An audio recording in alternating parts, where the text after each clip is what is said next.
কার্গোটা আছে, এই কার্গোটার সাথে স্পটার লাগাইয়া তারপরে এটাকে নামাইতে হবে।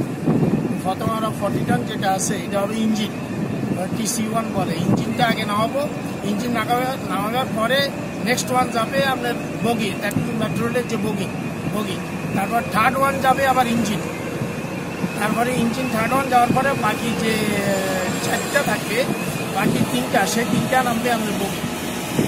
এক বার্জে যাবে 2টা, ফার্স্ট বার্জে 2টা যাবে, আর পরের বার্জে যাবে 4টা। আপনার কত পদক্ষেপ যেটা আমাদের যোগাযোগ ব্যবস্থাকে উন্নত করবে? মেট্রো রেলের 6টি কার এসে পৌঁছেছে, কিছুক্ষণের মধ্যে সে আনলোড হবে। এই মেট্রো রেল প্রজেক্টের আজকে হচ্ছে প্রথম ধাপের কারগুলো আসছে মংলা বন্দরের মাধ্যমে, এবং এই বলতে চাই মংলা বন্দরের যে সক্ষমতাটা সেটা আজকে প্রতিফলিত হলো। আমরা দীর্ঘদিন ধরে মংলা বন্দরের ড্রেজিং কাজ হয়েছে, আউটারবার ড্রেজিং, ইনারবার ড্রেজিং আমরা শুরু করেছি, আমাদের জেটি নির্মাণ কাজ চলমান। এভাবে অনেকগুলো সক্ষমতা মংলা বন্দর অর্জন করেছে।